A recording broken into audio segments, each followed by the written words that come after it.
I've had the bow at a pretty good brace now, but it just looked a bit ugly. The lower limb looked weak due to that bit of deflex, when in fact it was probably stiff. So I've done a very gentle steam correction, just trying to pull that deflexed limb back straight. And that might not even do it, but I didn't want to go mad. But there was a side benefit. With the heat and the slight flexing the other way, this knot became loose, and I just waggled it and dug a little bit and pop, out it came. So I just cleaned it out, just using a little drill between my finger and thumb, and I'll plug that when it's all cooled down and off the jig. But you can see how I did it. I had this clamp was on there before I put the bow into it, but I'd set it up on the bow, taken the bow out, steamed the bow, so that once the bow was steamed I could jam it in under there, pull it down here, and then add this clamp to hold it in position. Got some rubber strapping there just to give it something softer to bend over. I didn't want to risk cracking anything. Hopefully that'll do the job. I steamed it in the usual manner. There's the wallpaper steamer with a shortened hose covered in a bit of insulation to help keep the heat in. Old 5 litre plastic bottle, again wrapped over with just some old rubble sacks, just to help, anything to help keep the heat in. It all helps. And that was about it. And if I fill the steamer right up, it gives me about an hour steaming, and that had about 45 minutes, but that's probably cooled down already. We'll see what that looks like later on. Just thought I'd show you before I string it. That's the result of just a little steam correction just about here. It's only shifted the tip probably an inch or so at the most, but it just makes it look that much better, that much more even. I'll be able to judge the tiller better. I've slimmed the tips a little bit, but I haven't done too much, but we'll have another quick look before I do any more. Right, there's a slight S-shaped bend to the whole bow, but some of it's due to one edge being lower, like where this dip is, and the other side there's that funny dip, so the whole thing's a bit organic. It'd be easy to overreact, but look at, well, I'll show you after we've pulled it a bit. We'll have a squint down the bow.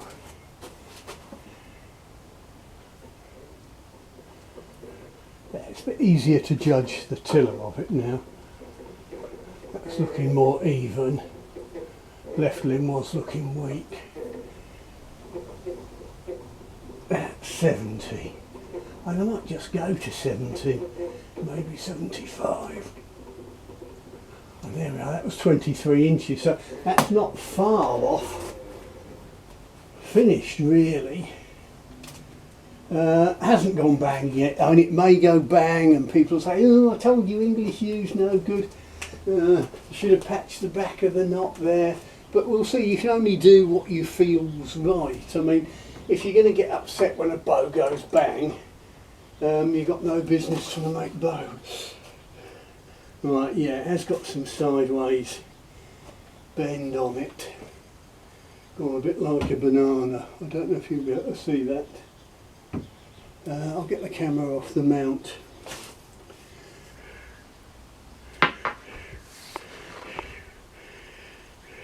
Now if we look down it, you can see the back is sloping at a bit of an angle, and you can sort of, if I exaggerate it by holding the bow out sideways, it's slightly bent over like that, like a letter C. But some of it is the slope of the back. It's easy to overreact and think, Christ, it's twisted to hell. But of course some of that, that shows it better. If I just let it dangle like that. You see, it lines up at the grip. Very easy to overreact. And some of that heat correction I did, that steaming, that could have made it shift. But you can see the tip here how the back of the bow is, I haven't got enough fingers really, is at a bit of an angle, like this finger here. See, if I dangle that vertically there, the back's at a slope. So I've got to make sure it's not all, you know, twisting and going sideways. And I can't just, well, I could remove some off that edge just here, a little bit. But it's a matter of removing wood where it's appropriate. You've got to let the wood bend how it wants to some extent. Anyway, I'll report back, but we're looking pretty good at the minute. Yes, this shows it best. If I clamp it up square to the back at the grip, you can see it looks like it's bent horribly sideways. But of course with a bow there is no reference face. The only straight line you've got to look at is the string. If I look at the slope here, I could argue that the bow should be aligned like that. So it's all compromise. And what I often do is dangle the bow from the string and see how it sits. And that will show you where its sort of centre of gravity is, if you like. Now doing that, it lines up nicely. But of course you can see the slope on the back here. And at the grip it's all at a funny angle. So there's a little bit of adjustment to be made, but to compromise within the shape of the bow. I think I'll basically force the tips over, force the string over to this side a little bit, maybe steam it again and pull it across, hard to say. Right, before I jig the bow up for bending, it's interesting to see it against a straight edge, and you can see it's not a million miles out. And you could argue that the bend is really, well, we've got excess width here for a start, which doesn't help. I can take some of that off. Yeah, the centre does end up being about there. I mean, I might get away without steam bending. It's just one of those things, it's tricky to say, isn't it? I could measure from that straight edge to the centre of the bow at the middle, and then see how that corresponds at the tips. That's a good idea, Derek. Yes, measuring it and looking at it more carefully, it is in fact 19 millimetres. Well, I used a steel block to give me a reference, but it's the same distance across to my pencil line to the centre of the splice, and to my pencil line at this end, it's that same distance. So the implication is, if I just remove some off the side here, following this line roughly, it should get us about right. Now, removing all that vast amount of wood off the width shouldn't really make a lot of difference to the draw weight, because as I'm always blethering on, draw weight's directly proportional to width, whereas it's proportional to cube of the thickness, and the tips needed slimming anyway, and this limb is noticeably fatter than t'other. But I'll do what I always say, which is sort of do half as much as you think you ought and then recheck it. So I'll sort of be tentative. Yeah, I think I'll hold fast on the steaming for now. I'll shape a bit off that edge, get it back on the tiller and try again.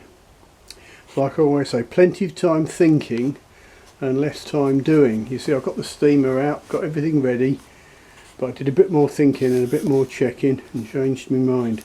Now wrong with changing your mind. There, it looks like I've gone mad on that tip.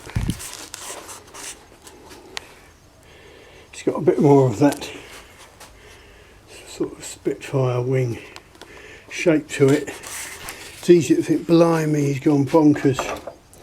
There's nothing left there now. But bear in mind the tips of a war bow are 1/2 inch. You can see I've actually got plenty of meat there still. No problem at all. So I'll have a little fiddle at the other end as well. Just ease that across. Take a bit off there. You see we've got this knot, these 2 knots which tend to bias it over that way, which doesn't help. Yeah, take a bit off there and get it back on the tiller. Well, I did my bit of work narrowing the tips and checked it again. It was better, but it still had that bias. But interestingly, the bend looked to be in the upper limb, not the lower limb, which is a bit tricky because there's a lot of filled knots there, and I didn't want to steam it where the filled knots are, but I've sort of compromised. I've got it clamped up there. You can just see peeking through there. There's that big filled sort of knot with a load of burr around it, so that's where it's clamped. It's also clamped this side of the splice. Actually, I'll probably move that clamp along a bit.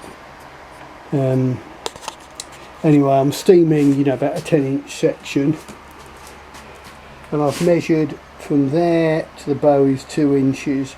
I'll pull it across probably a good 1/2 inch, if not 1 inch, because one of the problems with steaming is it tends to relax back, so you have to overbend it a little bit.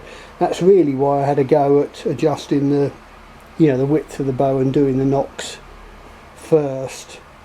I took off a bit less than I meant to, which is probably good, because I felt, oh, did I overreact? Should I have steamed it first while I still had some width left? The steam's just starting to bubble up. Well, I should go indoors, have a cup of tea, set my timer for 45 minutes, come back, and I've got my clamp. I'll just put that across there, click, click, click. Oh, let's get it about right. Anyway, there we go. I'm going to put that on there, pull it across about 1 inch, and see how we go. Emily Cat. Yeah, I've done my steaming, and the bow's looking much squarer. The back is slightly sort of angled one way than the other, so sort of some twist in it, but it hasn't got that big sideways bend. And now at the grip,